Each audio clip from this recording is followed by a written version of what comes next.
Predators take on the Vegas Golden Knights tonight with the man everybody in the NHL is talking about in the lineup, talking about Evgeny Danonov. There's going to be a lot of fun people watching this game around the league. We will talk about it and see what the Preds can do to get a win. Plus, one area of their game the Predators really need to step up. It's been killing them in some of these losses. We're going to break that down today on the Locked On Predators podcast. Your Locked On Predators, your daily podcast on the Nashville Predators. Part of the Locked On Podcast Network, your team every day.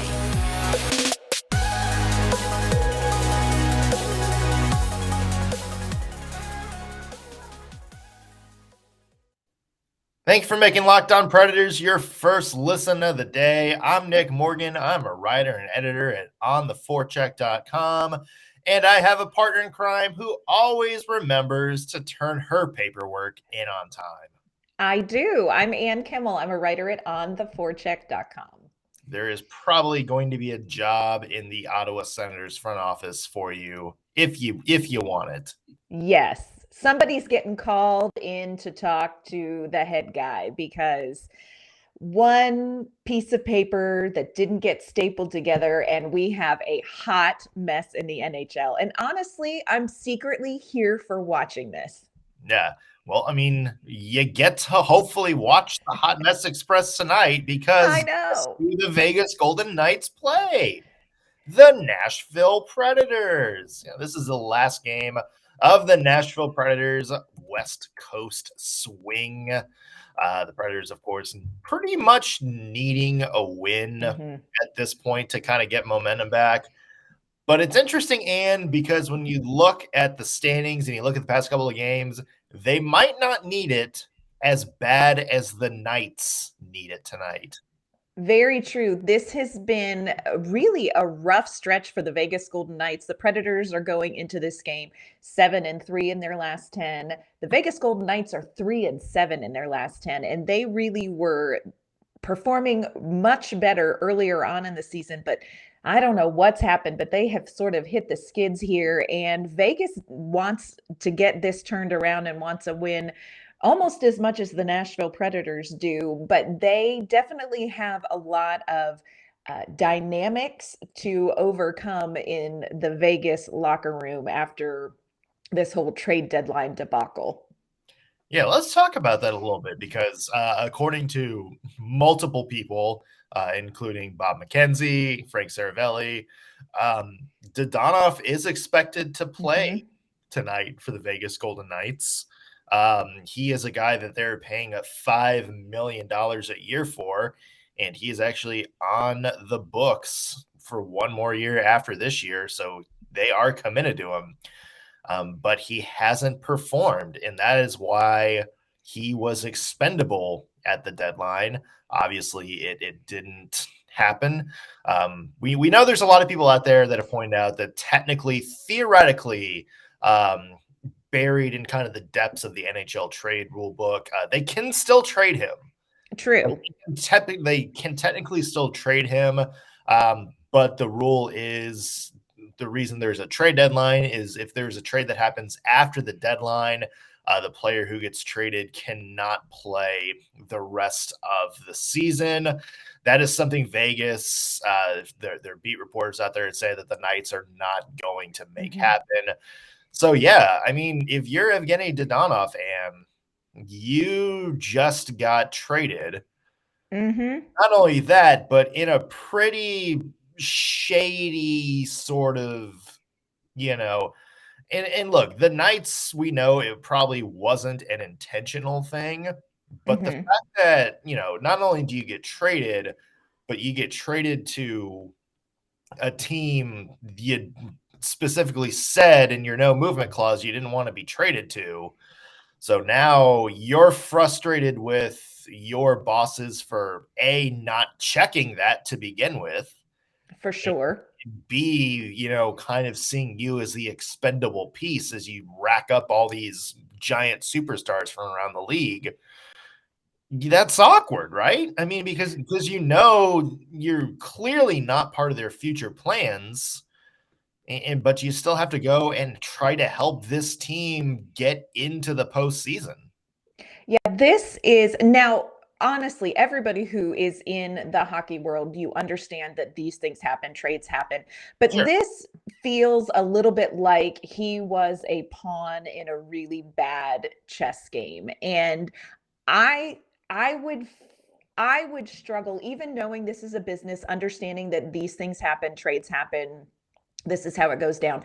The way this has gone down and the way that he almost has been not used, but the point of this whole trade just feels a little swarmy to me. Like I would struggle with this. Now, I'm sure he's a professional and you have to put that aside and continue to help your team, but man, way deep down in places people don't talk about at parties, like that's not got to feel so great.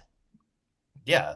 And to the people that say, this is a business, this is the kind of thing you Mhm. deal with, like, yeah, it's a business, and I'm sure you understand, but Mhm. if this was you, like, if you got transferred by your company to if you like, okay, let's say this, you have a conversation with like your boss, and you're like, you know what, I'm willing to, maybe be transferred to another branch.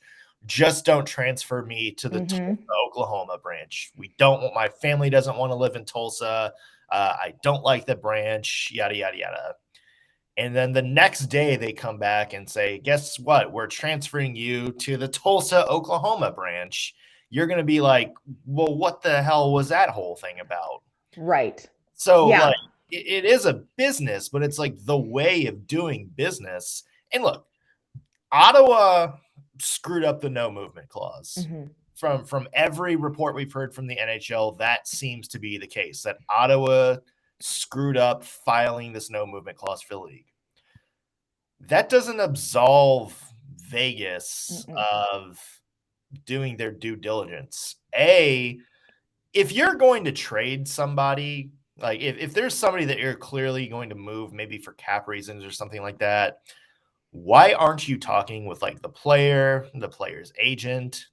Like, why aren't you being Right. upfront? Why aren't you checking to make sure there's nothing in his contract that says why are you taking somebody's word for it? Why aren't you reading the actual contract itself? Mhm. Um, and the other thing for Vegas is you played with fire with the Yes. situation all year long, and now you finally got burned by it. So yes, well, maybe it was Ottawa's fault for the physical clerical error of not putting the no movement clause up there. This is a demon of the Golden Knights' own creation. Yes, they are reaping what they have sown. And you know, this is just a bad look for the league across the board. I agree with what you say. There should have been stops and checks along the way, and definitely should have started with Ottawa. And somebody in Ottawa is having a really uncomfortable day.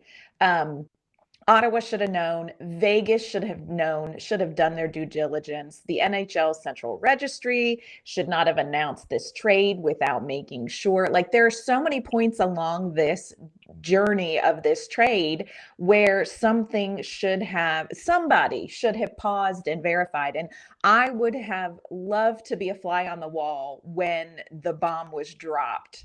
Like, who was the guy who was the guy who said, "Oh, hey, I know you've already put this out here, but I'm not going." Like, I Yeah. would have loved to be there for that conversation, but it's a Well, bad.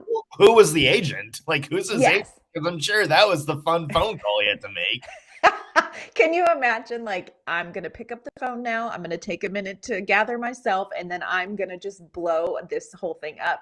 It's just a very bad look for the league, I think, all the way around, not only for not having the proper paperwork and this trade. I think kind of it's a bad look the way Vegas has managed their cap space and their Yeah. season. I think it's a bad look for the NHL. And I don't know that the NHL is a league that needs a lot more bad looks. Well, we all know what Vegas was going for, right? They're like, look, Mark Stone is hurt, but don't worry, he might be back for the first round of the playoffs. Alec Martinez might be back for the first round of the playoffs. And, that's the whole thing. And then all of a sudden, the playoffs start. The cap space is, kind of a moot point at that point. And then all of a sudden, oh, wouldn't you know it? Everybody is healthy. Like it's almost as like they've been healthy for weeks. So weird. Yeah, so weird. We know that was what they were going for. We know Tampa did the same thing a couple of years ago, but nobody has abused it to as much as the Vegas Golden Knights have. And the thing is, now you're looking at Mark Stone, who's the best player on your team. You can't bring him off injured reserve because you don't have the cap space. And it's the same thing. Like Alec this was probably, by all accounts, a move to help get Alec Martinez off. Yes. His cap hit would have kind of filled off what Dadonov's was. You can't bring him off because you don't have the cap space. And you don't have enough people who are waiver exempt or that other teams are going to pick up to clear that space. You have no way of clearing that space. So Vegas is kind of, this is the hand we're going with. They were doing the whole, we're going to get to the playoffs thing and then boom, everybody's healthy. But now you look at the standings and they're playing bad. Yes. Like, Golden Knights are playing bad, and we'll get into a little bit more specifics in just a second. But they need those guys we mentioned that are on long-term injury reserve right now. Yes. Or else they're not going to make the postseason. And if this Vegas Golden Knights team doesn't make the postseason after basically being boom or bust for the past 3 seasons and bringing in all these guys, mortgaging your future, and basically saying, to borrow a Vegas phrase, going all in, there is going to be a massive under the microscope undertaking in that front office this offseason, because this was a team that was set up 5 years ago for years and years and years of success. And they have basically blown that. Yes. In a span of 2 years worth of moves caused by basically being greedy. Yeah. Well, and I have to wonder, and I'm curious what you think about this, Nick, is this going to be a deterrent? Because like you said, this league has seen Tampa Bay kind of play the system a little bit and they were successful at it. They kind of got away with it. Is this going to be sort of a warning to other teams? Are we going to see less of this? Or do you think that other teams are going to continue to sort of play the long-term IR cap space situation? Well, I mean, if you can do it, then, there's no rule against it. I mean, it's helped the Tampa Bay Lightning twice. Yes. Yep. And it's helped them to a certain extent again this year. So, teams are definitely going to try that, but I also think you got to take a closer look at the long-term IR situation. There's got to be some sort of rule to be put in place there, because it's getting ridiculous. And to be fair, those aren't the only 2 teams that have done something like this. Colorado kind of, sort of did, although that's kind of arguing at this point, but it's something I think that is going to be addressed. And we have a lot more to talk about from the Vegas end, including some of the high profile moves they have made are just simply not working out right now the way it's supposed to do. And, hey, this is a Preds podcast, so we do have some Preds stuff talk about, including kind of a big black hole in the team's lineup that's been going on for the past couple weeks or so that the Preds need to address if they want to get into the postseason. But first, though, want to take a break. Let you guys know today's show is brought to you by our friends at BetOnline. It's that time of year again. College basketball's tournament finally upon us. My bracket, like most people, is busted at this point. But hey, my Michigan Wolverines, as you can see right there, are still in the hunt. And yeah, if you feel like putting down some money, wagering on some of the games, you need BetOnline. That's because BetOnline is the number one source for all of your sports betting needs and info. They got the latest odds, contests, and players props, plus sports scores, podcasts, and news to keep you up to date this season. And of course, it's not just basketball. They got pretty much every sport you can imagine, including hockey. And they also have live betting and your favorite Vegas casino games. So check it out today. Head to their website or use your mobile device to learn more about the trends in action. Bet online, where the game begins. Yeah. And we're talking about the Preds versus Golden Knights tonight. That is a 9:00 Central puck drop from the beautiful T-Mobile Arena on the Vegas Strip. I've been there. It's gorgeous. If you have a chance to go to a game there, check it out. Yeah, we've talked about the Danonov situation and the cap hell and all that. But the point is the downfall for Vegas this year has just been that some of these big swings they're taking with players aren't working out, including Jack Eichel. Yes. Who has not had the impact everybody thought he was going to have playing with a talented Vegas roster. Yeah, this one really kind of surprised me because it was a big move by Vegas and we all remember kind of the drama that surrounded the whole Jack Eichel trade, and it really has not panned out. And it was a big move. He just has not had the season that I think they were banking on. And I'm not sure that it is recovery from surgery. I really wonder if it's fit. I really wonder if it's who he's surrounded by. This has not been what Vegas thought it was going to be. This is very like David Copperfield. You just sort of made the good player disappear, and in your place is, somebody who's not having a great season. So it's not a good time in Vegas, and which makes it a great time for Nashville to show up. Because we could capitalize on this. But yeah, they really have not had the return that they were going to have on somebody like Jack Eichel. Yeah, I mean, you look at him, it's one of those things where he's not playing horribly. Right. Like this year, 11 points in 18 games. Like that's not nothing. That's not a horrible number. In fact, he's got 4 points in his last 7, which is fine. But when you're looking at a team like Vegas, who's kind of struggling right now and missing some of their other best players like Max Pacioretty and Mark Stone, you need Jack Eichel to be the Jack Eichel he was in Buffalo. And that's simply not happening right now. And then you look kind of like some of the usual players for them the past few years, like William Karlsson. That is another guy that the Knights committed a lot of time and money to. He is nowhere close to being the player that we saw in 2018 and 2019. He is way off the pace. Riley Smith is another guy who's kind of, not where he was a few years ago, although he's having a pretty decent season.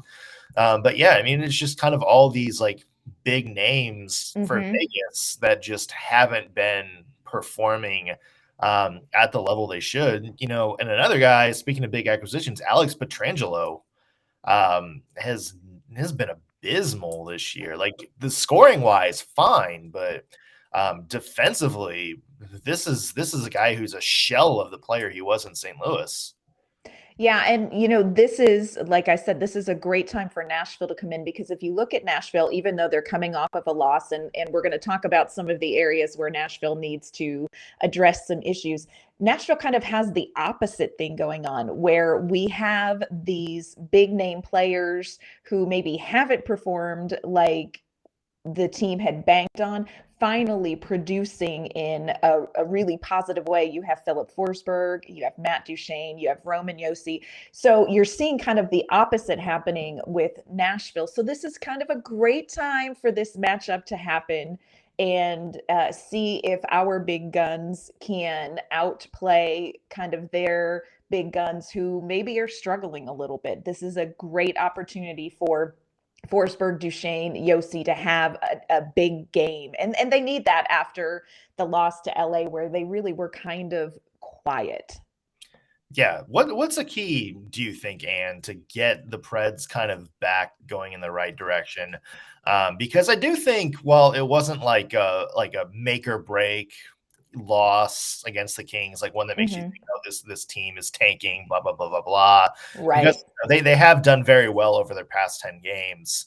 But it was jarring to see some of the things we've grown accustomed to seeing from this Predators team, like that strong play from the first line. It just wasn't there. So what do you think the Preds need to do in this game to kind of turn back the other way? For me, it's coming out and setting the tempo. Sometimes I feel like the Nashville Predators play to the level of their opponent, and this is a habit they have to break. If you look at their 4 losses in March, they lost to Philadelphia, they lost to Seattle. You know, these are teams that really there's no excuse for, except I think that they allow other teams to set a tempo.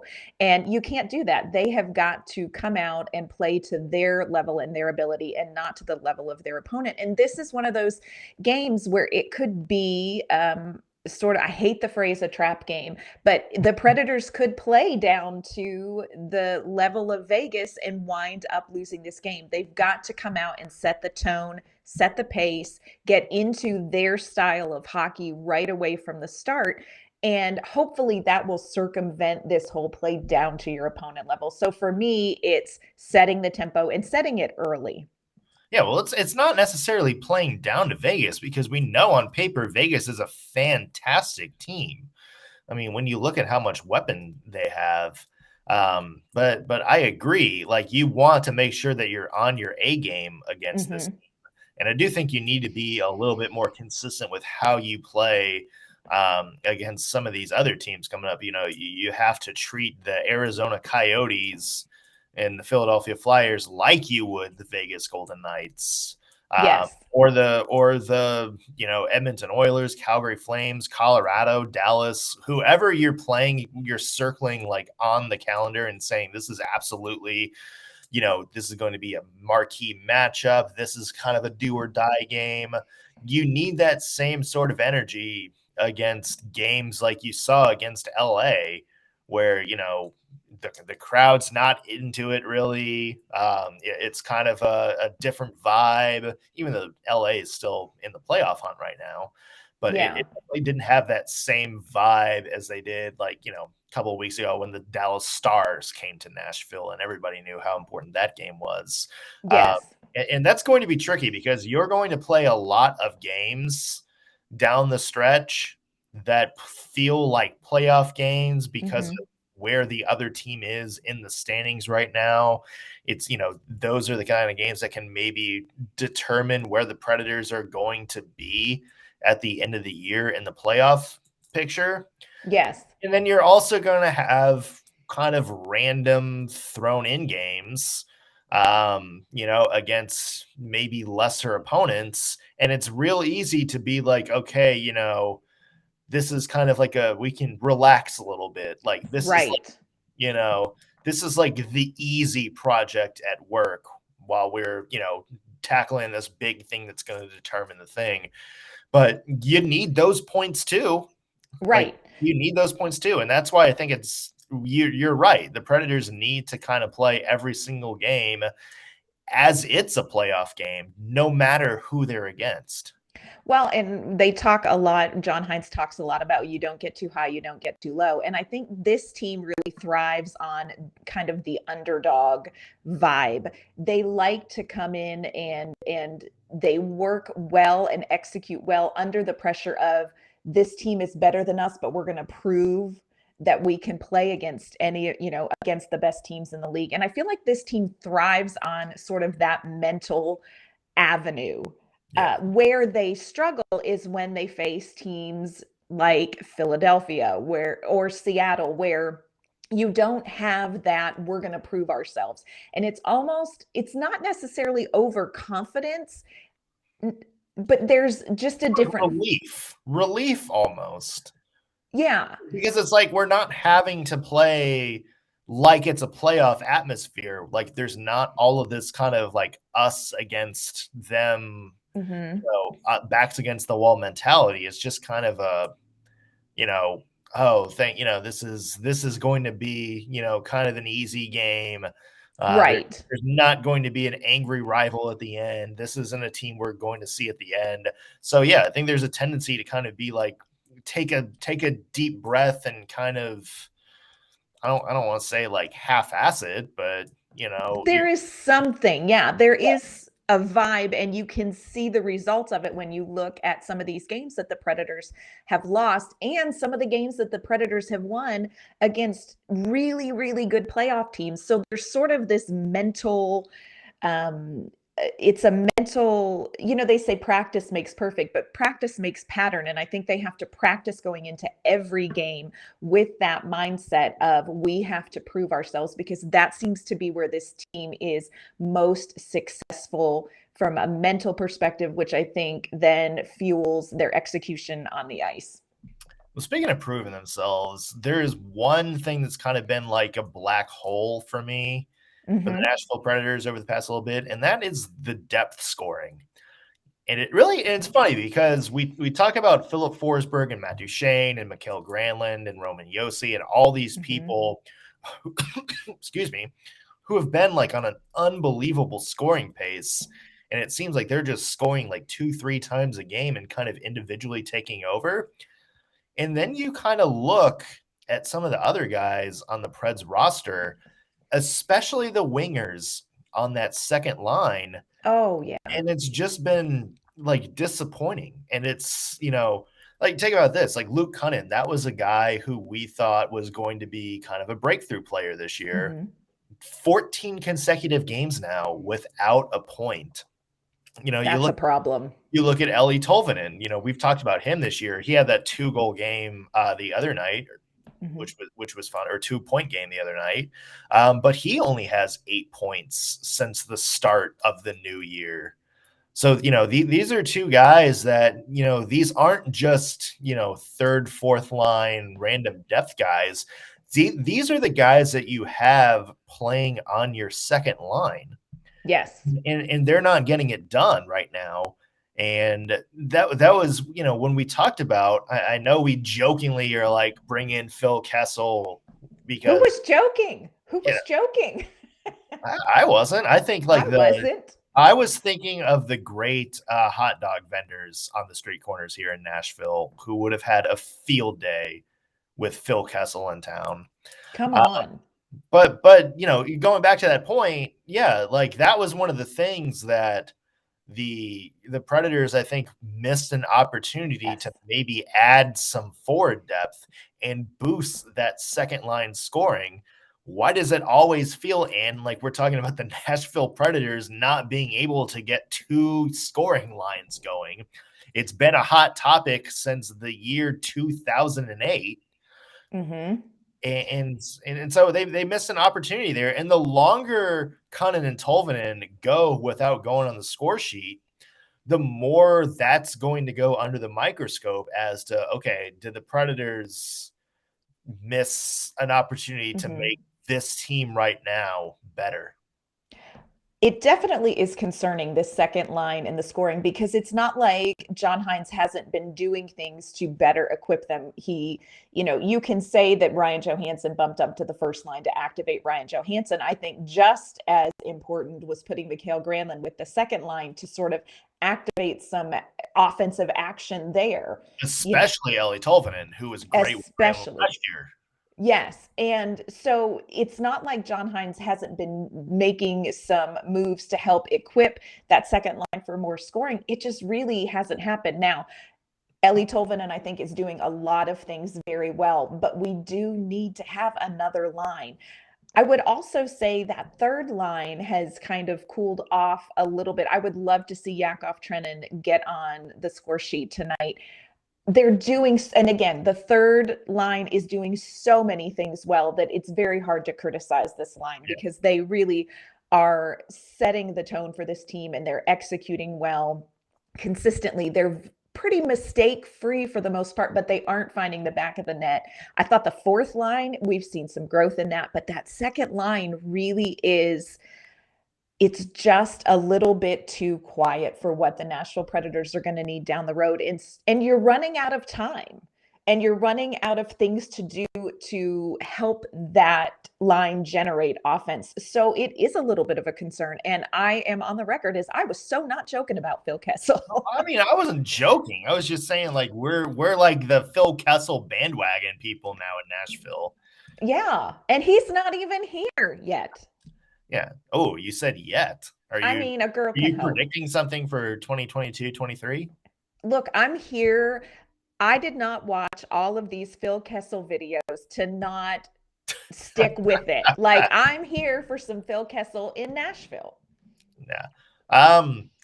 Imagine how unbeatable this team would be if they had a second line that could score just as well as at first, like a lot of these other Stanley Cup contenders have had over the years. You don't need them to be like the Philip Forsberg, Matt Duchene pace, but imagine if you had like 30, 35, 40 points right now from Luke Cunnin and Ellie Tolvanen. Gosh. Think Yeah. how great. Like this team is, who beats them? Like, Yeah. who beats them when they're healthy if they're firing on all cylinders with a truly deadly second line? And I think part of that, we look at the defensive issues and we look at the injuries on defense and you say, oh my gosh, this is where the Nashville Predators are. This is kind of the hitch and the giddy up. This is where the problem is. But if you have a second line that is scoring like a second line in the NHL needs to do, I think defensively, you can manage this game even with injuries and with the roster that you have. I don't think it's so. I think the defense can hold its own, but the offense needs to produce more. And it is that second line that we need more from. Yeah. And it's one of those things where if, God forbid, Philip Forsberg doesn't resign, Oh and the gosh. Predators are now kind of back at square one this offseason, you look at that and you look and say, why didn't the Predators do more to try to get the most out of this team right now? Right now. And I think that's kind of a weird thing. I don't want to say generational thing. Mm-hmm. I don't want to say generational thing, but it does seem like, there's in a world of like instant gratification, there's always a romantic view about a rebuild and draft picks and this and that and getting trade capital and whatnot, that I think a lot of people miss. I guess what I'm trying to say is just look what the LA Rams did in football this year. They had a team that was really, really good, and they said, you know what?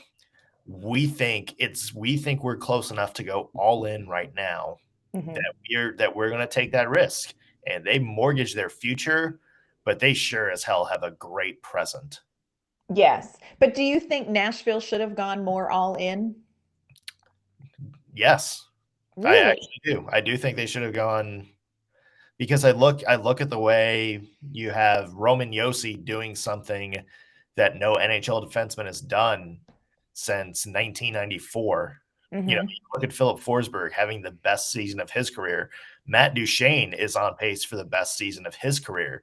You have all of these people playing ungodly hockey right now. We haven't even mentioned the fact that UC Saros has taken. Oh gosh, yes. UC Saros, who is one of the best goalies in the NHL this year, has taken a big step forward this year. I think you look at that, and there's too many players having career best seasons. And I think if David Poile had made the right moves, this is a cup winner. I really do. I think this would have been a team capable of winning the Stanley Cup, if he would have just gone in and said, you know what, like I think we got something here. Interesting. I am not there. Now, I would agree with you. It is difficult to see Yossi and Duchesne and Forsberg having these seasons, to see UC Saros playing well and feel like you're not giving this team maybe the best chance. But I also think this was a competitive rebuild year, and I think David Poile wants to see exactly what he has. And I think the only way for him to do it is to let this team play this season out and see what he has, and let the moves in the offseason then fill in. Like, I feel like so many people feel like this trade deadline was not a success for the Nashville Predators, and I just don't think you can evaluate that yet. And I think that there's still a chance for the team as it is, with, definitely there are some things that need to improve, like we talked about second line scoring, but I think it's very interesting to see what this team as it is going to be able to do, because that's going to give David Poile a much better idea of what the next 2 to 3 years are going to look like in what is considered a competitive rebuild. Like, I'm not sure that if they didn't go all in now, they're missing a window. You know what I mean? Yeah. Well, what happens if you lose Forsberg? What happens to that window? We are not going to lose Philip Forsberg. Don't even I speak don't think we are either. Yeah. But if we do, for some reason this goes sideways, I look at this and saying this was a failure. Like, everything about failure. It's so funny. much about everything. So much about the evaluation of this trade deadline and the season hinges on what Philip Forsberg does, for sure. Yeah, and the thing I would add to that is, if Philip Forsberg doesn't re-sign, but you look and you see the Predators went for it this year, I would have been like, okay, you know what? At least they tried. It would have been like the Columbus Blue Jackets from a couple of years ago, where it's like, you know what? They went for it. Good for them. Yeah. So, but that's definitely going to be, we'll have to revisit this conversation after the season. For sure. Because you're right. I think the right answer is probably going to be based on the context of how this plays out. So we're hindsight 2020 for sure. Preds versus Golden Knights tonight, 9:00 Central puck drop. We will be back tomorrow with a complete breakdown of that game. You do not want to miss it. Until then, Anne, where can the people find your work? You can find my work at ontheforecheck.com, and you can find me on Twitter at AnnK_Mama on Ice. You can find my work at ontheforecheck.com. Follow me on Twitter at _NSMorgan. Also, be sure to give the podcast a follow at LO_Predators. If you're watching this on YouTube, be sure to like the video, subscribe, and leave a comment. Helps your fellow Preds fans find this video faster. Also, just let us know if there's a topic you want us to discuss, or if you have any comments or opinions on what we've talked about in any of our shows. We love hearing from you. It's been fun interacting with a lot of you, so we definitely appreciate that. That's going to do it for us today on the Locked On Predators podcast. Thank you for making us your first listen of the day. We'll be back tomorrow with some Preds versus Golden Knights recap. See you, everybody.